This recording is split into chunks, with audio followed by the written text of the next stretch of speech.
technician আমার আও technician technician technician code technician code আচ্ছা ভাই টেকনিশিয়ান জোন দিয়ে কাম জোন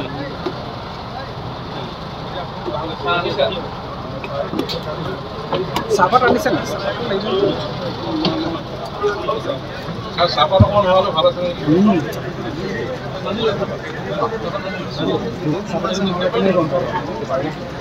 ইয়াৰ মুখ্য কাৰণটো হৈছে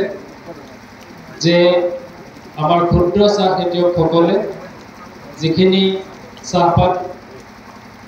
উৎপাদন তেওঁলোকে কৰে সেইখিনিৰ কন্টামিনেশ্যন কি আছে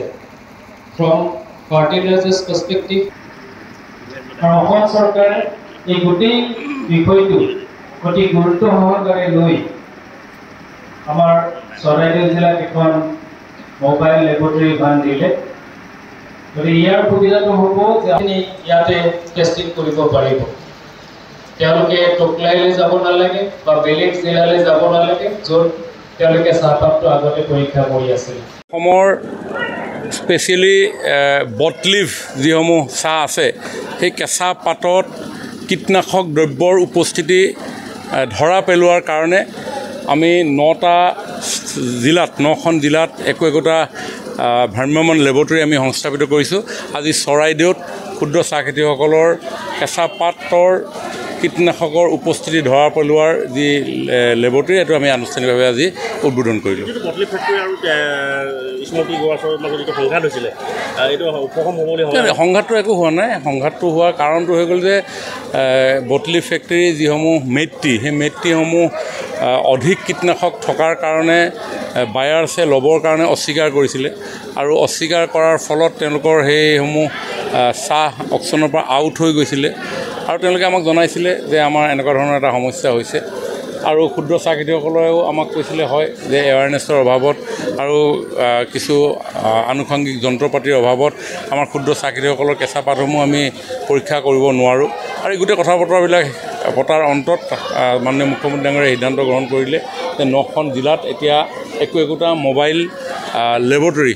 কেঁচা পাত পৰীক্ষা কৰিবৰ কাৰণে সংস্থাপন কৰা গতিকে ইয়াতে যেতিয়া আপোনাৰ কেঁচা পাত পৰীক্ষা কৰিবৰ কাৰণে সুবিধা হৈ যাব তেতিয়া ডেফিনেটলি এই যিটো সমস্যা এই সমস্যাটো নাইকিয়া হ'ব আৰু তেতিয়া সংঘাত নাথাকিবই ডেফিনেটলি এতিয়া চাওক এই যিখন আপোনালোকে গাড়ীখন দেখিছে সেইখন হৈছে আচলতে FSW বা ফুড ছেফটি অন হুইলছ এখন আমাৰ ইয়াত প্ৰভাইড কৰা হৈছে ভাৰতীয় খাদ্য সুৰক্ষা আৰু মানক প্ৰতিষ্ঠান যিটো চমুকৈ FSSAI খাদ্য সুৰক্ষা আয়ুক্তালয় অসম আৰু অসম চৰকাৰৰ সহযোগত এতিয়া এই যিখন গাড়ী আছে এই গাড়ীখনত এতিয়া বৰ্তমান এটা সন্নিৱিষ্ট কৰা হৈছে এটা পেষ্টিচাইড টেষ্টিং কিট এতিয়া আপোনালোকে সকলোৱে জানে যে ভাৰতীয় টি বোৰ্ডে আপোনাৰ 50টা যি কীটনাশকৰ ওপৰত নিষেধাজ্ঞা আৰোপ কৰি থৈছে হয়নে তাৰ ভিতৰত এটা মূলতঃ এটা সঘনাই আমাৰ অসমৰ চাহত প্ৰায় যাৰ উপস্থিতি আমি প্ৰায় দেখা পাওঁ সেইটো হৈছে মন'ক'ট'পছ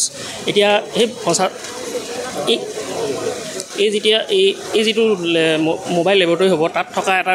টেষ্টিং কিট এটা আছে সেই টেষ্টিং কিটটো আৰু ইয়াৰ যিটো এই টেষ্টিং কিটটো চলাবলৈ যিটো SOP আছে সেই SOPটো প্ৰস্তুত কৰিছে আপোনাৰ যোৰহাটস্থিত টোকলাই চাহ গৱেষণা কেন্দ্ৰই এতিয়া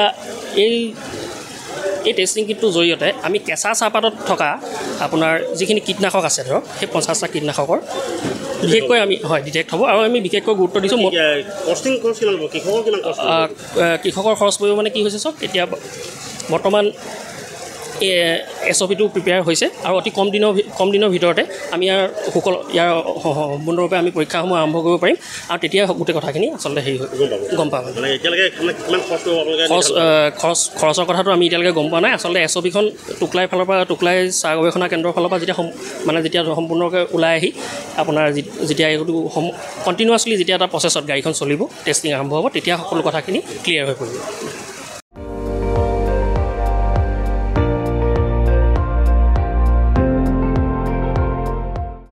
আপুনি চাই আছে ND24